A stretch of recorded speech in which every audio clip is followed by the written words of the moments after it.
پریشا اپنے گیلے بالوں کو ٹاول میں باندھ کر آئینے کے سامنے کھڑی اپنا بات گاؤن اتار کر شرٹ پہن رہی تھی جو کہ فرنٹ اوپن تھا۔ شرٹ کے بٹن بند ہی کر رہی تھی کہ اس کے دروازے کے لاک پر حرکت ہوئی اور اگلے ہی لمحے دروازہ کھل گیا۔ آ گئی تم؟ کب سے انتظار؟ کچھ دیر پہلے اسے اپنی دوست بار بار آنے کا کہہ رہی تھی، اس لیے اسے لگا دروازے پر نازیہ ہوگی، مگر اگلے ہی لمحے جب ایک لڑکا دروازہ کھول کر اسے آنکھیں پھاڑے دیکھ رہا تھا تو پریشا اپنی بات ادھوری چھوڑ کر یکدم چیخنے لگی۔ اس لڑکے نے فوراً ہوش سے کام لیتے ہوئے یکدم آ کر اس کے منہ پر ہاتھ رکھا اور پریشا کی چیخیں بند ہو گئی، مگر وہ آنکھیں پھاڑے سے ہی دیکھ رہی تھی کہ وہ خوبرو نوجوان اس کے اتنے قریب کھڑا تھا کہ دونوں ایک دوسرے کی سانسیں تک سن پا رہے تھے۔ پریشا کے شرٹ کے اب بھی 2-3 بٹن کھلے تھے، جس کے اندر پہنا ہوا سلیو لیس شرٹ بھی نظر آ رہا تھا جو اس کے ہاتھ اوپر کرنے کی وجہ سے پیٹ تک چڑھایا تھا۔ سنو، یہ میرا کمرہ ہے، تم یہاں کیا کر رہی ہو؟ شامی نے اسے دیوار سے لگا کر سرگوشی کی تو پریشا نے زمین پر پیر پٹکتے ہوئے ہاتھ ہٹانے کا اشارہ کیا۔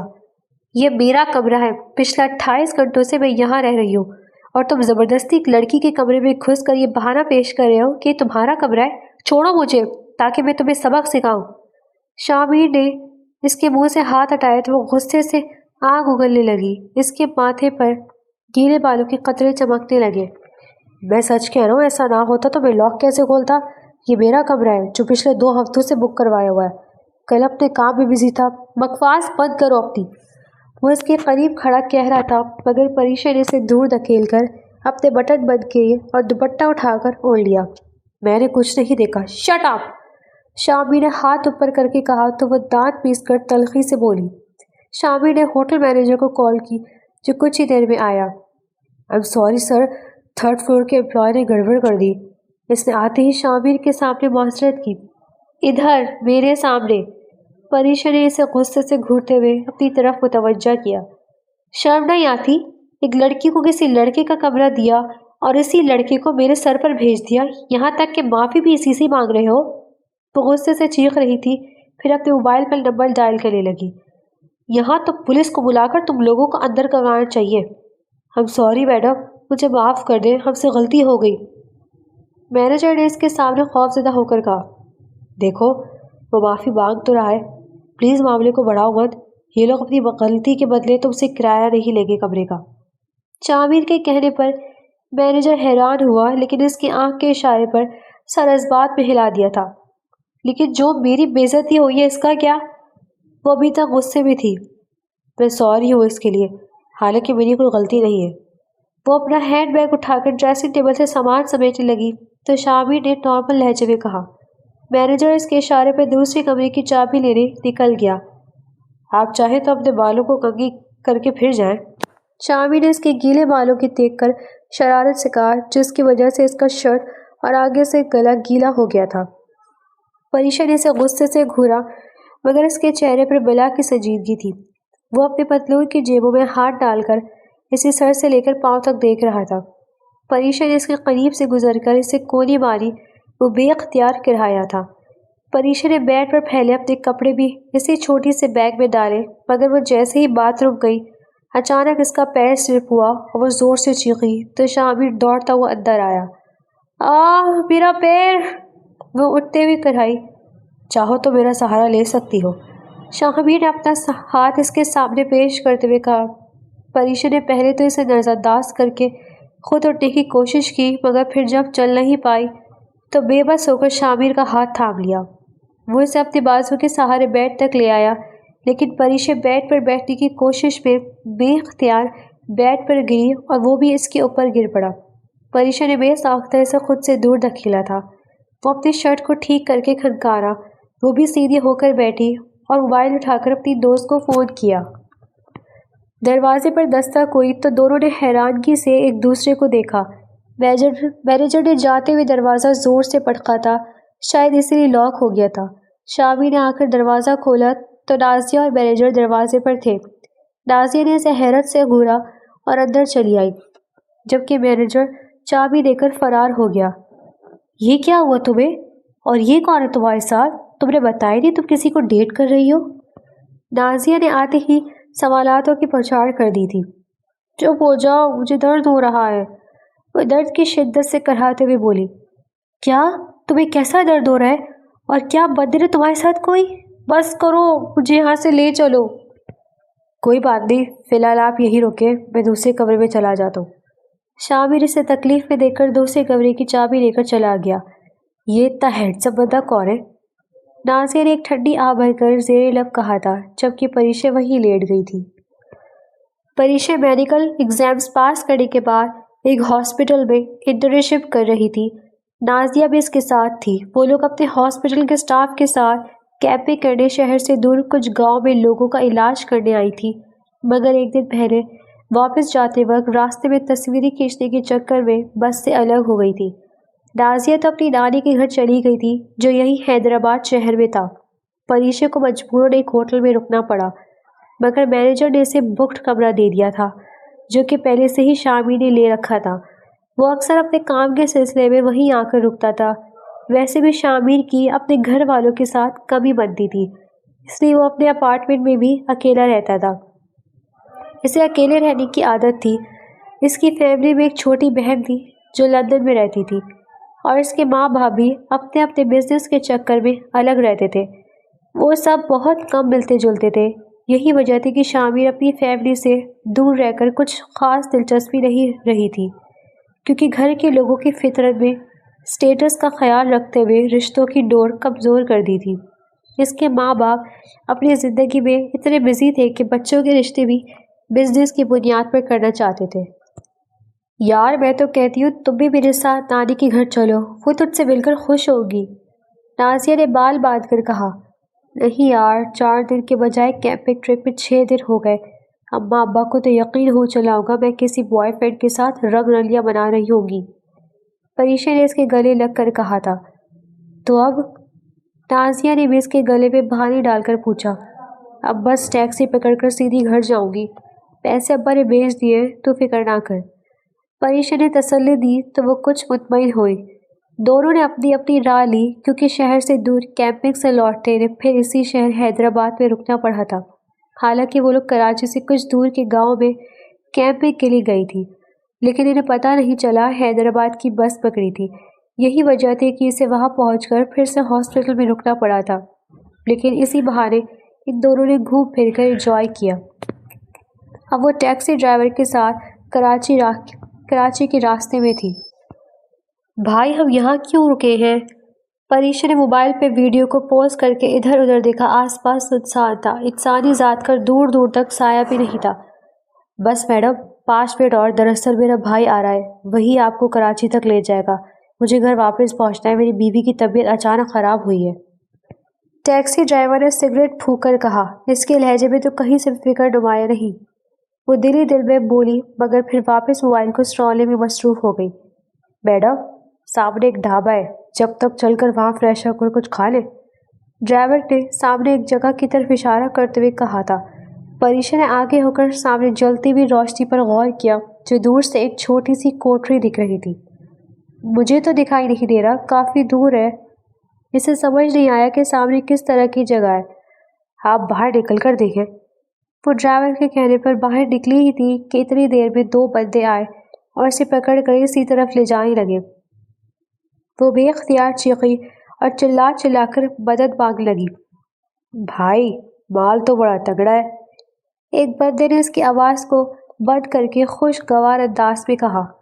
وہ ان دونوں کو اپنی کوشش سے ہاتھ پاؤں سے مارنے لگی، مگر ایک نازک لڑکی کی اچھل کود سے 2 ہٹے کٹے مردوں کو کیا ہی فرق پڑنے والا تھا۔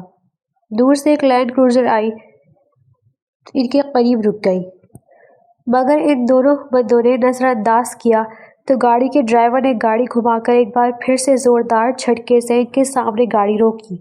وہ بوکھلا گئے۔ سالے اندھا ہے کیا دیکھ نہیں سکتا؟ ان میں سے ایک نے چلا کر کہا۔ شرم تو تم لوگوں کو آنی چاہیے، ایک لڑکی کے ساتھ اس طرح زبردستی کرتے ہو، شاہمیر نے باہر آ کر کہا تو وہ لوگ اس کی بات پر ہنسنے لگے۔ پریشا نے خود کو چھڑوانے کی کوشش کی مگر ناکام رہی۔ یہ میری بیوی ہے، بس پاگل ہے، گارڈ سے بھاگ جا رہی تھی تو اس لیے ہمیں زبردستی کرنی پڑی، ٹیکسی ڈرائیور نے آ کر بیچ میں کہا تھا۔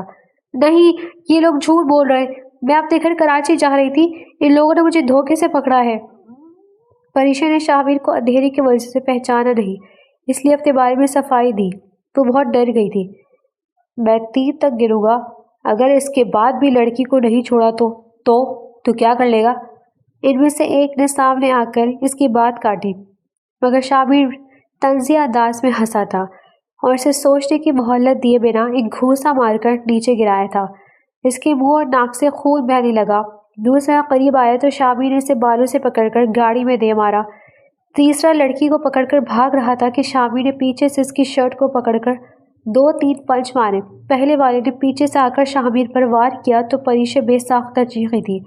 شاہمیر اس کی چیخ پر ہوشیار ہوا، مگر پھر بھی اس کے منہ پر اس گنڈے نے زوردار گھوسا مارا تو شاہمیر کے ہونٹ سے خون بہنے لگا، مگر پریشا نے اپنے گلے میں پہنے بیگ سے اسے مارنا شروع کیا۔ شاہمیر نے تینوں کو خوب پیٹا تھا اور تینوں روڈ سے اتر کر نیچے جھاڑیوں کی طرف بھاگ گئے۔ تم ٹھیک ہو؟ شاہمیر نے اس کے قریب آ کر پوچھا تھا۔ ہاں، مگر تمہیں بہت چوٹ آئی ہے۔ وہ فکر مند ہی ہوئی تھی۔ ہاں، تھوڑی سی لگی ہے، لیکن میں ٹھیک ہوں۔ تم چاہو تو میں تمہیں کہیں راستے میں ڈراپ کر دوں۔ شاہمیر نے اپنے ہونٹ سے بہتے ہوئے خون کو آہستہ سے صاف کیا تھا۔ ہاں، لیکن اگر تمہارے پاس گاڑی میں بینڈیج باکس ہے تو میں تمہاری مرہم پٹی کر دوں تاکہ تم بہتر محسوس کرو۔ پریشا نے یکدم کہا تو وہ گاڑی کی طرف گیا۔ پریشا بھی اس کے پیچھے آ گئی اور شاہمیر نے جیسے ہی فرنٹ سیٹ کا دروازہ کھولا وہ اندر آ کر بیٹھ گئی تھی۔ میں نے کچھ کہا ہے کہ اگر تمہارے پاس فٹنس باکس، ہاں شاید رکھا ہوگا، اس نے پریشا کی بات کاٹ کر کہا اور اس کے سامنے والے ڈیش بورڈ کے کھول کر کچھ ڈھونڈنے لگا۔ وہ اس کے قریب آتے ہی حیران ہوئی۔ شاہمیر کو گلے پر بھی کھروچ آئی تھی اور اس کے شرٹ کے بٹن بھی ٹوٹ گئے تھے، مگر شاہمیر نے سفید شرٹ کے اوپر کالا کوٹ پہن رکھا ہوا تھا۔ اس نے باکس نکال کر اس میں سے مرہم نکالا اور اسے کھول ہی رہا تھا کہ پریشا نے اس کے ہاتھ سے لے لیا۔ میں لگا دیتی ہوں کیونکہ میں ایک ڈاکٹر ہوں، تو تم سے بہتر ہی مرہم پٹی کروں گی۔ شاہمیر نے حیرت سے اسے دیکھا، پھر گاڑی کی بتی جلا دی تھی۔ وہ اس کے قریب آ کر اس کے نچلے ہونٹ پر مرہم لگانے لگی۔ دونوں اتنے قریب تھے کہ ایک دوسرے کی سانسوں تک کا شور سن سکتے تھے۔ تمہیں گلے پر بھی چوٹ آئی ہے، پریشا نے اس کے چہرے کے قریب ہو کر کہا، مگر شاہمیر کی نگاہیں اس کے چمکتے دمکتے گلے پر ٹک گئی تھی، جہاں کچھ پسینے کے قطرے جمع ہو کر اس کی قمیض کے گلے میں جذب ہو رہے تھے۔ وہ سوچ رہا تھا سرد ہوا کے باوجود اسے پسینے کیوں آ رہے، شاید ڈر کی وجہ سے۔ وہ دل ہی دل میں بولا تھا، یہاں بھی چوٹ آئی ہے۔ شاہمیر نے اپنے سینے سے شرٹ ہٹا کر کہا تھا، میری مدد کرنے کے لیے شکریہ۔ پریشا نے اس کے قریب آ کر زخم میں مرہم لگاتے ہوئے کہا تھا۔ وہ اس کے لفظ سے بے قابو ہونے لگا تھا، مگر اپنے دل پر قابو پانے کی کوشش جاری رکھے ہوئے تھا۔ پریشا نے اس کے قریب آ کر زخم پر مرہم لگاتے ہوئے کہا تو وہ اس کے لفظ سے بے قابو ہونے لگا تھا۔ پریشا کے کھلے بال اس کے سینے پر گر رہے تھے کیونکہ وہ اس کے سینے پر جھک کر مرہم لگا رہی تھی۔ اس کی پشت بے اختیار اپنی سیٹ سے لگی تو پریشا بھی بے ساختہ اس کے اوپر گری اور اس کے سینے سے جا لگی۔ وہ گھبرا کر اٹھنے ہی لگی تھی کہ شاہمیر نے اس کی کمر پہ ہاتھ ڈال کر اسے اپنے اور قریب کیا اور اس کی جادوئی سحر میں مبتلا ہو کر اسے کچھ لمحے دیکھتی رہی۔ دونوں کافی دیر تک ایک دوسرے کو دیکھتے رہے۔ شاہمیر اس کی تیز رفتار چلتی ہوئی دھڑکنوں کو محسوس کر سکتا تھا جو اس کے سینے پر ہی چلتی ہوئی سنائی دے رہی تھی۔ پریشا نے اس کے سینے پر ہاتھ رکھ کر خود کو شاہمیر سے دور کیا تھا۔ وہ بھی اس کے اٹھتے ہی سیدھا ہونے لگا جب دونوں کے گال ایک دوسرے سے مس ہوئے۔ پریشا نے یکدم اسے مڑ کر دیکھا تو ایک لمحے کو دونوں کے لب ایک دوسرے سے لگے اور وہ اس کے وجود سے اٹھتی ہوئی خوشبو میں کھو جانے کے خوف سے یکدم دور ہوئی۔ اسے دل ہی دل میں گمان ہوا کہ کہیں وہ اس کے حصار میں کچھ آگے نہ بڑھ جائے۔ شاہمیر کو بھی یہی وہم ہوا تھا۔ مجھے کراچی جانا ہے، وہ اپنی سیٹ پر بیٹھ کر بولی تھی۔ میں بھی کراچی جا رہا ہوں، وہ جواباً سٹیئرنگ سنبھال کر بولا۔ کتنا جادو ہے اس کی شخصیت میں، وہ ایک گہری آہ بھر کر زیر لب بولی۔ میں اس قدر بے قابو کیوں ہو گیا ہوں اسے دیکھ کر، کیا میں نے کبھی اتنی حسین لڑکی نہیں دیکھی؟ شاہمیر نے ڈرائیو کرتے ہوئے دل ہی دل میں خود کلامی کی تھی۔ اس سے حسین بھی دیکھی ہوگی لیکن شاید اس جیسی لڑکی نہیں دیکھی جس کی نظر میں خمار ہے اور لفظ میں ایک انوکھا سا تسلم جو مجھے بہت بے چین کر رہا ہے، کہیں میں کچھ غلط نہ کر بیٹھوں۔ وہ مستقل اس کے بارے میں سوچ رہا تھا۔ کیا تم نے مجھ سے کچھ کہا؟ دونوں نے اچانک ایک ساتھ پوچھا تھا۔ نہیں کچھ بھی تو نہیں۔ دونوں نے جواب بھی ایک ساتھ دیا تو پریشا زور سے ہنس دی تھی۔ ان دونوں کی ایک سی کیفیت تھی، شاید اس لیے ایک ساتھ ایک جیسے سوال کر رہے تھے۔ مستقل بارش کی وجہ سے ہائی وے پر ٹریفک ہو چکا تھا اور ایک گاڑی کا ایکسیڈنٹ بھی ہو گیا تھا۔ لگتا ہے ساری رات یہی رکنا پڑے گا۔ شابیر نے باہر روڈ پر کھڑی بھیڑ سے کچھ حال احوال دریافت کرنے کے بعد گاڑی میں بیٹھ کر پریشا سے کہا تھا۔ وہ اتنی دیر سے گاڑی میں بیٹھ کر گھبرا گئی تھی، اس لیے شابیر کو نکلنا پڑا تھا۔ شابیر نے گاڑی پیچھے لی اور دوسرا راستہ لیا۔ وہ بارش کی وجہ سے احتیاط سے ڈرائیو کر رہا تھا جب اچانک ایک پولیس اہلکار نے اس کی گاڑی کو روکا تھا۔ سب خیریت ہے آفیسر؟ شابیر نے ونڈو کھول کر پوچھا۔ جی بالکل، قریبی جیل سے ایک چور بھاگا ہے جس کی وجہ سے چیکنگ چل رہی ہے، کوآپریٹ کیجیے۔ پولیس آفیسر نے اس کی ونڈو پر جھک کر گاڑی میں جھانک کر جائزہ لیتے ہوئے کہا تھا۔ ضرور، شابیر نے مختصر سے کہا۔ آپ کہاں جا رہے ہیں؟ پولیس نے اس کا نام پتہ پوچھنے کے بعد اگلا سوال کیا تھا۔ حیدرآباد میں تھا، بس اب گھر جا رہا ہوں۔ اور گاڑی میں ساتھ کون ہے؟ جی میری وائف ہے۔ شابیر کے جواب پر پریشا حیران رہ گئی، مگر پولیس آفیسر کی کچھ بات چیت کے بعد پھر ڈرائیو کرنے لگا۔ تم نے مجھے اپنی بیوی کیوں بتایا؟ وہ حیرت سے بولی۔ میں کچھ کہتا تو وہ تم پر غلط نظر رکھ سکتا تھا، یا پھر ہم دونوں کو سیدھا تھانے لے جا کر مزید پوچھ گچھ کرتا تو۔ شابیر نے صفائی دی۔ تو تمہیں بہت اچھا محسوس ہو رہا ہے خود کو میرا شوہر بتا کر؟ پریشا نے اسے غور سے دیکھا، پھر ہنستے ہوئے کہنے لگی۔ ہاں بہت اچھا محسوس ہو رہا ہے، اتنی خوبصورت لڑکی کو بیوی بنا کر۔ شابیر نے بھی بظاہر مذاق کرتے ہوئے دل کی بات کہی تھی۔ وہ بے اختیار ہنس دی تو شابیر بھی اس کے ساتھ ہنس دیا تھا۔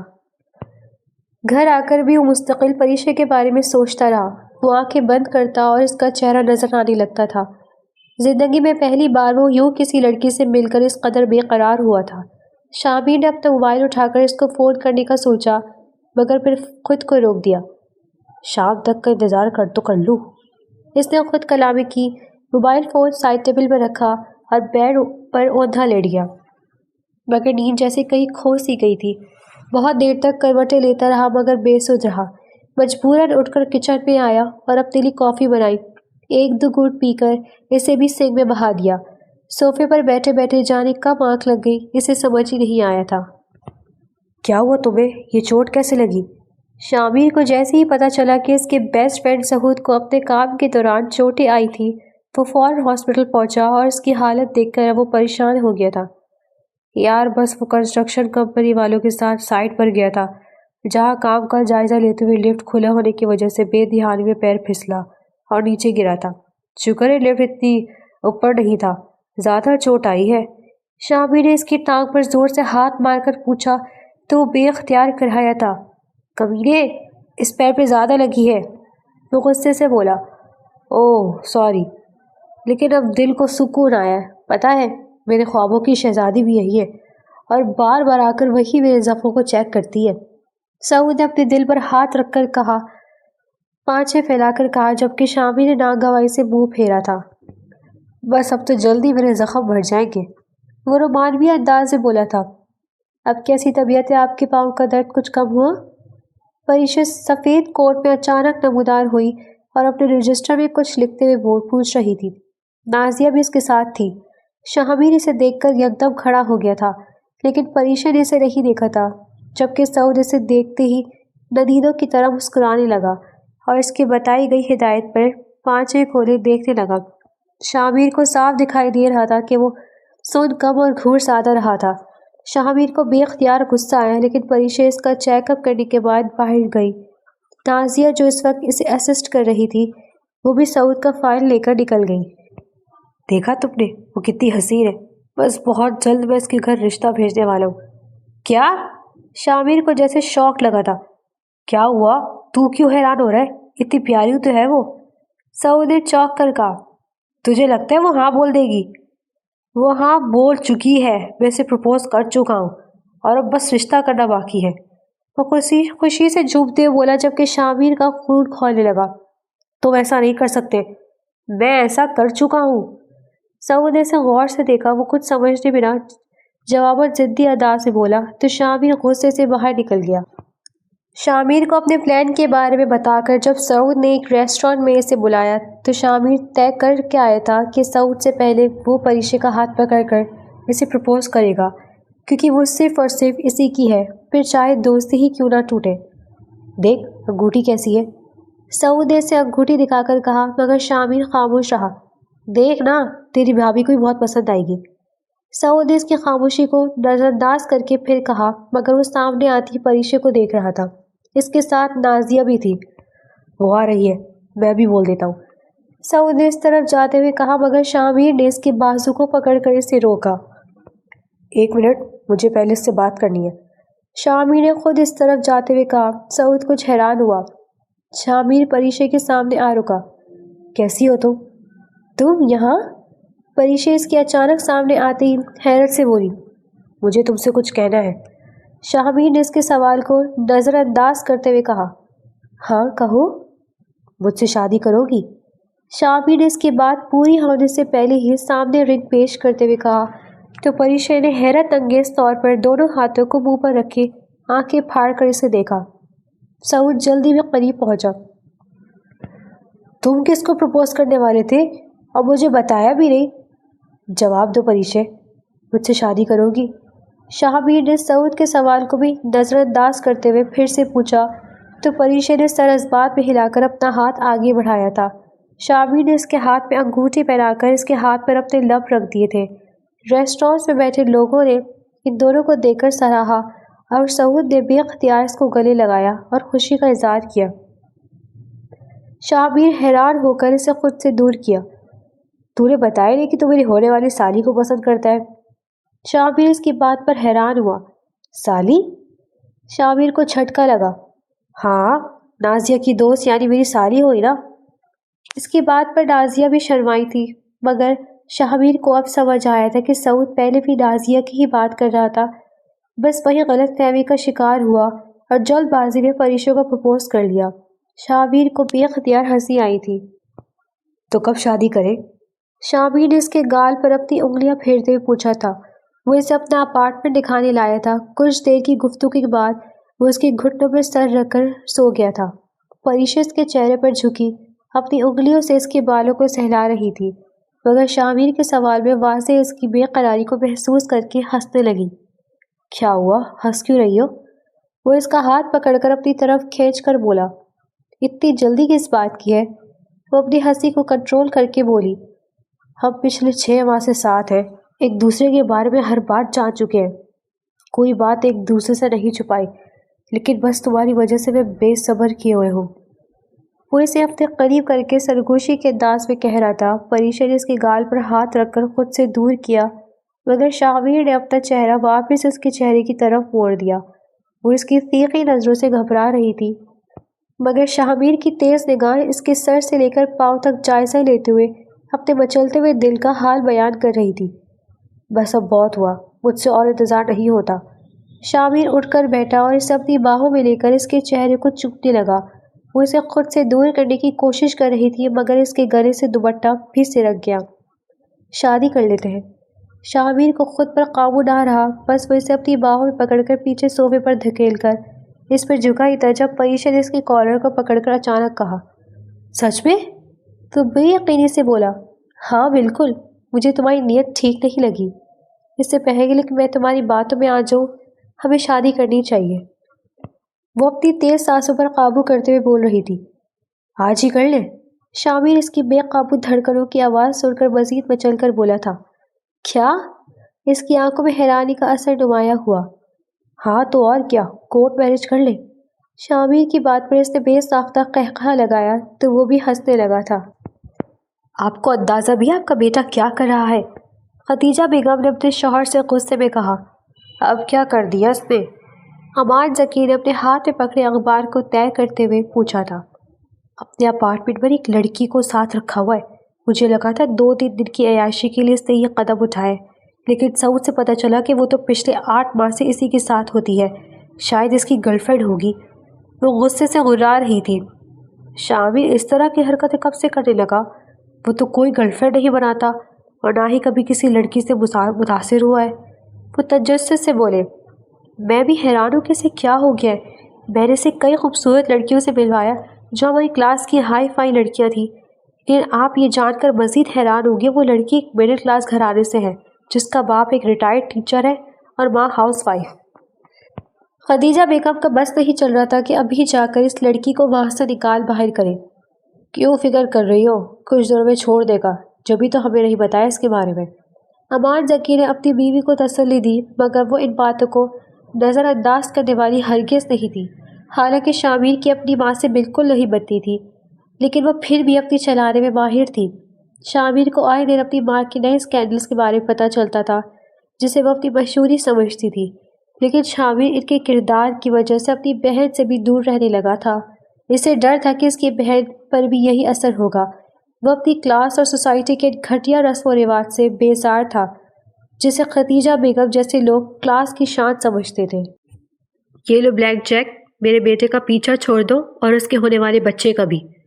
خدیجہ بیگم غصے سے چیک پھینکتے ہوئے بولی، محبت کرتی ہوں اس سے اور یہ چیک میرے لیے ردی برابر ہے۔ وہ بلینک چیک پھینکتے ہوئے بولی، ویسے یہ بتاؤ اب تک کتنے مردوں کے ساتھ تعلق بنا چکی ہو؟ خدیجہ بیگم نے کردار پر وار کیا، افسوس اس معاملے میں آپ سے پیچھے رہ گئی ہوں۔ خدیجہ بیگم آنکھیں پھاڑے دیکھنے لگی، اپنی اوقات مت بھولو، وہ اونچی آواز میں چلائی تھی۔ بائی دی وے، شامیر کے والد کون ہیں؟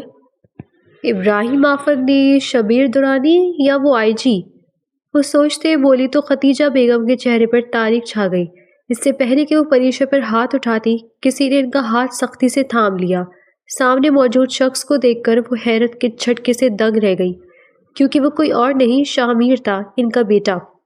میری بیوی ہے، جسے مارنے سے پہلے مجھے مارنا ہوگا۔ میرے جیتے جی کوئی بھی میری بیوی پر ہاتھ نہیں اٹھا سکتا۔ شامیر نے ان کے ہاتھ کو نرمی سے نیچے کیا، مگر بہت سخت لہجے میں بات کر رہا تھا۔ بیوی؟ بیوی کیسے ہوئی تمہاری؟ اب اپنی غلطی کو چھپانے کے لیے جھوٹ بول کر مجھے خاموش کرانا چاہتے ہو؟ وہ غراتے بول رہی تھی۔ یہ سچ ہے، مگر افسوس میں آپ کو صفائی نہیں دینا چاہتا، کیونکہ آپ کا بیٹا ہونے کا مطلب ہرگز یہ نہیں کہ میں کوئی شرمناک حرکت کروں اور لوگ میرے بچے پر انگلیاں اٹھائیں۔ شامیر، چلائے مت، برائے مہربانی یہاں سے تشریف لے جائیں، مجھے آپ سے کوئی بات نہیں کرنی۔ خدیجہ بیگم نے چلاتے ہوئے کچھ کہنے کی کوشش کی، مگر شامیر نے ان کی بات کاٹ دی۔ اس 2 ٹکے کی لڑکی کے لیے تم مجھے بے عزت کر رہے ہو، جس کی کوئی اوقات نہیں، مجھے اس کے سامنے نیچا دکھا رہے ہو؟ ہوش میں تو ہو تم؟ آپ کو جو سمجھنا ہے سمجھے، میں صرف اتنا جانتا ہوں کہ آپ میری بیوی کی چند پیسوں سے خرید کر مجھے برباد کرنا چاہ رہی تھی، جبکہ میں آپ کا بیٹا ہوں اور یہ میری بیوی ہے۔ اگر آپ کو میری بیوی کے لیے عزت نہیں تو کم از کم میرے بچے کی ماں کے لیے ہونی چاہیے۔ وہ اپنے بیٹے کی زبان سے اس طرح کی باتیں سن کر ششدر رہ گئی تھیں۔ اس وقت مجبوراً انہیں وہاں سے جانا پڑا۔ تم پریشان مت ہو، اگر وہ تمہیں قبول نہیں کریں گے تو میں ان سے کبھی تعلق نہیں رکھوں گا۔ شامیر نے پریشے کے بالوں کو سہلاتے ہوئے کہا، مجھے تمہاری فکر ہو رہی ہے کہ تم میری وجہ سے اکیلے پڑ جاؤ گے۔ وہ بھرم ہوئی، اکیلا تو میں تب تک تھا جب تم یہ زندہ بھی نہیں تھی، کیونکہ گھر والوں کے ساتھ ویسے بھی میرا کوئی تعلق نہیں تھا، لیکن اب تو تم ہو اور ہمارا آنے والا مہمان بھی۔ لیکن وہ مہمان کیسے ہوا؟ یہ تو ہمیشہ ہمارے ساتھ رہے گا۔ وہ جواباً مسکراتے ہوئے بولی، ہاں یہ تو ہے۔ شامیر نے اس کے سامنے اسٹول رکھ کر پریشے کے پاؤں اس پر رکھ دیے۔ وہ ہمیشہ ہی اس کے لٹکتے ہوئے پاؤں کو اپنی گود میں رکھ دیتا تھا، یا آگے سے کشن یا پھر میز پر رکھ دیتا تھا، کیونکہ وہ جانتا تھا مستقل لٹکتے رہنے سے اس کے پاؤں میں سوجن ہو جاتی تھی۔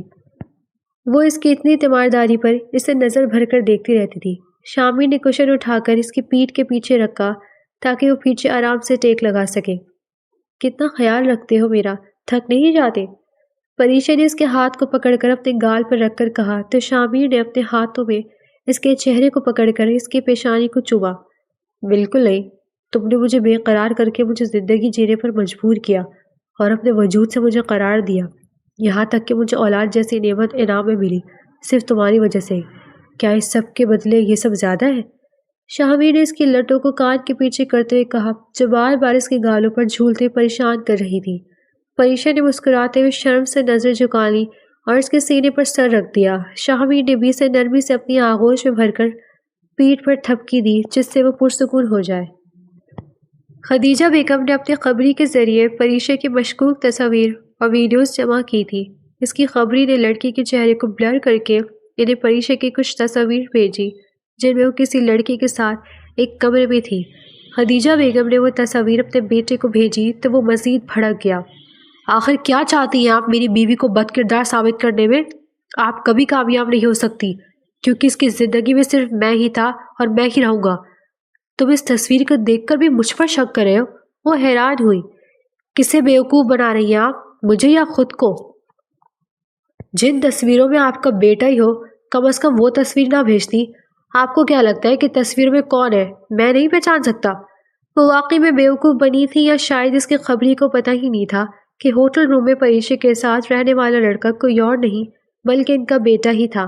مگر اس بندے نے تو اپنی مالکن کو خوش کرنے کی پوری کوشش کی تھی اور وہ خوش ہوئی بھی تھی۔ خدیجہ بیگم نے اپنی خبری سے وہی تصویر بنا بلر کیے منگوائی تو یقین ہوا کہ پریشے کے ساتھ رومانس کرنے والا واقعی ان کا بیٹا ہی ہے۔ نتیجتاً وہ اپنے بیٹے کے سامنے مزید بری ہوئی تھی۔ اگر وہ میرے بیٹے کو نہیں چھوڑ سکتی تو میں شامیر کو اتنا مجبور کر دوں گی کہ وہ خود پریشے کو چھوڑ دے گا۔ بھلا ایک غریب خاندان کی لڑکی کا کیا ہی اپنے بچے کی تربیت کر پائے گی؟ وہ اپنے شوہر سے کہہ رہی تھی۔ میں تو کہتا ہوں اسے اپنے حال پر چھوڑ دو۔ اس طرح کی لڑکیاں سال 2 سال بعد خود ہی مردوں سے کسی بہانے طلاق لے کر بھاگ جاتی ہیں۔ ابھی تک وہ کسی خاص مقصد کے تحت ہی رکی ہوگی۔ امان ذکی نے بیوی کو پریشان دیکھ کر اطمینان سے جواب دیا۔ ہاں لیکن اس کی اصلیت تو میں سب کے سامنے لا کر رہوں گی۔ وہ دانت پیس کر بولی تھی۔ اب کیا کرنے والی ہو تم؟ وہ خفیف لہجے میں بولے۔ بس آپ دیکھتے جائیں، اس بار میں وہ میرے وار سے بچ نہیں پائے گی۔ وہ بڑبڑاتے ہوئے بولی۔ او کم آن، اب مزید کوئی قدم اٹھانے کی ضرورت نہیں۔ وہ ہمارا بیٹا ہے، اگر وہ خوش ہے تو تم اسے خوش رہنے دو چاہے وہ کوئی بھی وجہ ہو۔ امان ذکی کی مکاری سے گھبرا کر بولے۔ یعنی آپ چاہتے کہ میں اپنے بیٹے کو کسی ایسی لڑکی کے حوالے کر دوں جس کی کوئی حیثیت ہی نہیں؟ میں اپنے بیٹے کو برباد نہیں ہونے دوں گی۔ شامیر کی شادی تو اسمبلی مین کی بیٹی سے ہی کروا کر رہوں گی۔ وہ اپنی بات پر اڑی رہی مگر ان کے ارادوں سے امان ذکی خوفزدہ ہو گئے تھے۔ بس تھوڑی دیر میں پہنچ رہی ہوں، شامیر ابھی گھر آئے، کچھ دیر ریسٹ کر لے تو میں ان کے ساتھ نکلتی ہوں۔ پریشے کان اور کندھوں کے بیچ موبائل فون پر رکھڑے نازیہ سے بات کر رہی تھی اور ساتھ ہی ساتھ شامیر کا کوٹ اتارنے میں مدد بھی کر رہی تھی، مگر شامیر نے اس کے ہاتھوں سے کوٹ لے کر خود ہینگ کیا، اس کی کمر میں بازو حمائل کیا اور اس کے ماتھے پر لب رکھے۔ تم تیار ہو جاؤ، جب تک میں کافی بنا کر پی لوں گا۔ او ہو، ابھی تک رومانس چل رہا ہے؟ نازیہ نے شامیر کی آواز سن کر شرارت سے کہا تو شرما دی۔ ایسا کچھ نہیں، فون بند کرو تاکہ میں اطمینان سے تیار ہو سکوں۔ پریشا ڈریسنگ ٹیبل کے سامنے آ کر بولی تھی اور اسپیکر آن کر کے موبائل سامنے رکھ دیا۔ اسے لگا شامیر باتھ روم چلا گیا۔ چلو ٹھیک ہے، تم دونوں اطمینان سے رومانس کرو، لیکن سنو جلدی پہنچو یار۔ تو تمہیں ہمارے رومانس کے بارے میں جاننا ہے؟ شامیر نے اپنا رسٹ واچ اتار کر ڈریسنگ ٹیبل پر رکھ کر کہا تو پریشا کا چہرہ شعور کے مارے گلابی پڑ گیا۔ ہاں کیوں نہیں، دوستوں کے حوالے سے جانا کچھ غلط نہیں ہوتا۔ نازیہ نے شامیر کی آواز سن کر ہنستے ہوئے کہا، مگر پریشا نے یکدم شامیر کا ہاتھ پکڑ کر فون سے دور کیا اور عجلت میں بولی، ٹھیک ہے خدا حافظ، باقی باتیں مل کر کرتے ہیں۔ اس نے نازیہ کا جواب سنے بغیر ہی کال کٹ کر دی۔ شامیر اس کی گھبراہٹ سے محفوظ ہوا، اس کے چہرے کو اپنے ہاتھوں کے پیالے میں لے کر دیکھا، مگر پریشا نے اس کے ہاتھوں کو جھٹک دیا۔ کتنے بدتمیز ہو، ہر وقت سب کے سامنے یہی بات کرتے ہو۔ وہ سوئی ناراضگی سے بولی، تمہاری دوست کو ہمارے رومانس میں دلچسپی ہے؟ وہ مسکرا کر اپنے آستینوں کو فولڈ کرتے بولا، ہاں بس ٹھیک ہے نا۔ وہ بظاہر خفا ہو گئی مگر صاف دکھ رہا تھا کہ اسے شرم آ رہی تھی۔ پریشا نے اپنا نیکلس گلے میں ڈال کر اسے پیچھے سے بند کرنے کی کوشش کی، مگر شامیر نے آ کر مدد کی اور اس کے بالوں کو آگے کندھے پر پھیلا کر نیکلس کا لاک بند کیا۔ وہ اس کے نرم گرم لمس سے کسمسانے لگی مگر بالکل خاموش بت بنی گئی۔ شامیر نے اس کے سامنے آ کر نیکلس کی لائن کو ترتیب دیا تو اس کی تیز رفتار سانسوں سے مہکنے لگا تھا۔ پریشا نے اپنی لمبی پلکیں اٹھا کر اسے دیکھا، شامیر بھی اسے ہی دیکھ رہا تھا۔ دونوں کے چہرے پر اضطراب تھا مگر دونوں ہی اس بات کو نظر انداز کیا۔ پریشا اپنے بالوں کو برش کرنے لگی اور شامیر بھی اٹھ کر کچن کی طرف چلا گیا تھا۔ نازیہ کی شادی میں وہ مستقل ہنس بول رہی تھی۔ ہر کسی کی نظر اس پر ٹکی ہوئی تھی۔ وہ بے حد پرکشش لگ رہی تھی۔ شاید یہ اس کی خوشنما زندگی کا اثر تھا جو اس کے بول چال کو بدل رہا تھا۔ شاہ سے ملنے کے بعد وہ خود کو دنیا کی خوش نصیب ترین انسان سمجھتی تھی۔ اسی خوشی نے اس کی خوبصورتی کو 4 چاند لگا دیے تھے۔ پریشے، یہ تم ہو؟ کتنی بدل گئی ہو تم؟ اسے اچانک ایک مردانہ آواز سنائی دی تو اس نے مڑ کر دیکھا۔ وہ کوئی اور نہیں بلکہ ارحم تھا جو کچھ سال پہلے اس کے حسن پر مر مٹا تھا اور عشق میں ایسا گرفتار ہوا کہ پریشے کو شہر چھوڑ کر جانا پڑا۔ کیسی ہو؟ شاید مجھے نہیں پہچانا، ارحم نے مسکراتے ہوئے کہا، مگر وہ اسے دیکھ کر شاکڈ ہوئی تھی کیونکہ اس کے پاگل پن سے گھبرا گئی تھی۔ پریشے کو آج بھی یاد تھا جب ارحم نے اسے کمرے میں بند کر کے اس کے سامنے اپنی نبض کاٹ کر اپنی محبت کا یقین دلانا چاہا۔ اس وقت ایک ڈاکٹر کے ناطے ارحم کو فرسٹ ایڈ دے کر جان تو بچا لی تھی، مگر وہ خوفزدہ ہو کر شہر چھوڑ گئی تھی۔ اوہ، یہ تم ہو؟ میں نے واقعی نہیں پہچانا، پریشا نے موسوئی مسکراہٹ کے ساتھ کہا تھا۔ آؤ، میں تمہیں اپنی منگیتر سے ملواتا ہوں۔ وہ اس کا ہاتھ پکڑ کر لے گیا تھا۔ آج بھی وہ اتنا ہی بے تکلف تھا۔ وہ خود کو سنبھال نہیں پائی تھی۔ اس ارحم کی بے جا بناوٹی دوستانہ سے کوفت ہونے لگی اور وہ بے اختیار چکرا گئی۔ ارحم نے اسے تھام لیا اور ایک طرف کرسی پر بٹھا کر پانی پلایا۔ وہ پانی بھی نہیں پینا چاہ رہی تھی لیکن مجبوراً 1-2 گھونٹ پینا پڑا۔ اگلے ہی لمحے اس کی نظروں کے سامنے سب کچھ گھومنے لگا تھا اور وہ آخرکار لڑکھڑا کر گرنے ہی والی تھی کہ ارحم نے اسے اپنی باہوں میں تھام لیا۔ شامیر مستقل پریشے کو فون کر رہا تھا مگر اس کا نمبر بند جا رہا تھا۔ نازیہ بھی پریشان ہو گئی تھی۔ آخرکار اس نے سرویلنس سسٹم چیک کیا جہاں CCTV کیمرے میں وہ ارحم کی باہوں میں پائی گئی تھی۔ اس سے پہلے بھی کسی نئی نمبر سے اسے پریشے کی تصویر موصول ہوئی جس میں وہ ارحم کی باہوں میں مسکرا رہی تھی۔ اسے یقین نہیں آیا تھا اس لیے نظر انداز کر دیا، لیکن یہاں CCTV فوٹیج دیکھ کر وہ بالکل ہی پریشان ہو گیا تھا۔ اسے فکر تھی کہ کہیں اس کے بچے کو اگر کچھ ہو گیا تو وہ خود کو معاف نہیں کر پائے گا۔ یہ ارحم کی کوئی چال ہوگی، وہ پہلے بھی اسے اسی طرح پریشان کرتا تھا اور آج اچانک پتہ نہیں کہاں سے نمودار ہوا تھا، نازیہ نے فکر مندی سے کہا تھا۔ شامیر نے ارحم کا نمبر لے کر اسے ٹریس کروایا۔ جیسے ہی اس کی لوکیشن معلوم ہوئی وہ فوراً سے پیشتر اس تک پہنچا، مگر شامیر کے لیے کسی صدمے سے کم نہ تھا۔ آپ فکر نہ کریں، سب سیٹ ہے، جیسا آپ نے کہا تھا ویسا ہی ہوا ہے۔ پریشے کو میں فوراً ہاسپٹل لے گیا تھا کیونکہ نشہ آور پانی پی کر اس کے بچے کو نقصان ہو سکتا تھا، مگر ماں اور بچہ اب خطرے سے باہر ہے، اور سب سے بڑی بات آپ کا بیٹا اپنے ساس سسر کے پاس جا کر اتنی باتیں سنایا ہے کہ اب پریشے کا شامیر کے ساتھ رہنا ناممکن ہی ہے۔ ارحم نے اطمینان سے ساری تفصیل خدیجہ بیگم کو گوش گزاری کی جبکہ وہ پرسکون انداز میں اپنی رولنگ چیئر پر بیٹھی مسکرا رہی تھی۔ ویسے ساس سسر کو کیوں برا بھلا کے آیا ہے؟ کیونکہ میں نے اپنی کزن سے یہ کہا تھا کہ میں پریشے کے کہنے پر اسے اس کے میکے لے جا رہا ہوں، کوئی پوچھے تو کہنا کہ تمہیں پتہ نہیں، اور ایسا انکل آنٹی نے بتانے سے منع کیا تھا۔ مجھے پتا تھا کہ وہ شامیر کو جا کر سب ضرور بتائے گی۔ ارحم نے ایک زوردار قہقہ لگایا مگر شامیر کے پہلو تلے زمین نکل گئی۔ اس نے واقعی ایسا ہی کیا تھا۔ وہ واقعی اپنی ماں کے بجائے جال میں کسی مچھلی کی طرح پھنس گیا تھا۔ تم کتنے گھٹیا انسان ہو! وہ آفس کا دروازہ کھول کر سیدھا اندر آیا اور ارحم کا گریبان پکڑ کے اس کے منہ پر ایک زوردار گھوسا مارا۔ اگر میرے بچے اور بیوی کو کچھ ہو جاتا تو اس کی بھرپائی کیسے کرتے؟ شامیر غصے سے پاگل ہو چکا تھا اور ارحم کو برا بھلا بول کر اسے مستقل پیٹ رہا تھا۔ خدیجہ بیگم نے دوڑ کر اسے پکڑا۔ شامیر، کیا ہو گیا ہے؟ اسے چھوڑ دو، مر جائے گا وہ، کچھ ہوش کرو۔ وہ چلاتے ہوئے اس کے ہاتھوں کو پکڑنے لگی مگر شامیر نے ان کے ہاتھوں کو غصے سے جھٹکا۔ ہاں تو ٹھیک ہے نا، مر جائے اور مجھے جیل ہو جائے تاکہ آپ کو احساس ہو کہ اولاد کی محبت کیا ہوتی ہے۔ وہ چیخ پڑا۔ مگر نہیں، آپ کو اگر اپنی اولاد کی فکر ہوتی تو میری فیملی کو برباد کرنے کی کوشش نہ کرتی، مجھے اس قدر پریشان نہ کرتی۔ اس کے لہجے میں بے بسی کے ساتھ نفرت تھی۔ شرم آتی ہے مجھے آپ کو اپنی ماں کہتے ہوئے۔ اگر میری بیوی بچے کو کچھ ہوا تو یاد رکھے میں خود آپ کو پولیس کے حوالے کروں گا۔ ہوش میں تو ہو؟ وہ اپنے بیٹے کو اس روپ میں دیکھ کر حیرت انگیز لہجے میں محض ایک جملہ کہہ سکی جبکہ شامیر اپنی شرٹ کو ٹھیک کرتے ہوئے باہر نکل گیا۔ میں بہت شرمندہ ہوں، آپ لوگوں سے اپنی ذمہ داری ٹھیک سے نہیں نبھا سکتا اور آپ دونوں کو برا بھلا کہا۔ شاہمیر نے شرمندہ لہجے میں کہا۔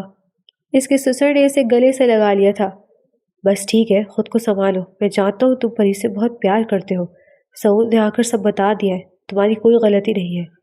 بس بیٹا جاؤ، جا کر پری سے مل لو، وہ بہت پریشان ہو گئی تھی، سعود جب سے اسے ہاسپٹل لے کے آئے بس تمہارے بارے میں ہی پوچھے جا رہی ہے۔ اس کے ساس نے شاہمیر کے کندھے پر تھپکی دے کر کہا۔ نازیہ اور سعود بھی ہماری وجہ سے ڈسٹرب ہو گئے تھے، بس ابھی گھر گئے ہیں۔ شاہمیر نے اپنی ساس کے کہنے پر سعود اور نازیہ کو فون کر کے معذرت کی، اب جا کر اسے تسلی ہوئی تھی۔ اب بس اسے اپنی بیوی بچے کی فکر تھی اور وہ سیدھا کمرے میں آ گیا۔ پریشے اسے دیکھ کر اٹھ بیٹھ گئی۔ اب سوری، شاہمیر نے بے اختیار سے گلے لگا کر کہا۔ سوری تو مجھے ہونا چاہیے، جانے کیوں میں اسے دیکھ کر گھبرا گئی تھی، مجھے ہمارے بچے کا خیال رکھنا چاہیے۔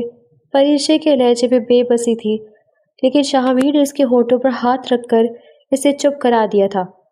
جو ہو گیا اسے دہرانے کی ضرورت نہیں، بس تمہیں اپنا بہت سا خیال رکھنا ہے، اور اب میں صرف تمہارا ہوں، بس مجھے تم پر تمہارا حق ہے، میں نے اپنی فیملی سے تعلق توڑ دیا ہے۔ شاہمیر نے اس کی بالوں کو سہلا کر کہا تو پریشے نے بھی اس کے گال پر ہاتھ رکھ کر اسے نظر بھر کر دیکھا، مگر اس کی آنکھیں نم ہو گئی۔ کیا ہوا؟ تم رو کیوں رہی ہو؟ وہ فکر مند ہوا۔ نہیں، میں خوش ہو رہی ہوں، پتہ نہیں کس نیکی کے بدلے مجھے تم مل گئے، اور اتنی محبت بھی کوئی کسی سے کر سکتا ہے۔ وہ مسکرا کر بولی، اتنی خوبصورت بیوی ہو تو یہ ممکن ہے، اور محبت کا جواب محبت ہی ہونا چاہیے۔ شاہمیر نے نرمی سے اسے اپنی باہوں میں لے کر کہا۔ وہ بھی اس کے سینے سے لگ گئی اور اس کے کندھے پر سر رکھ دیا تھا۔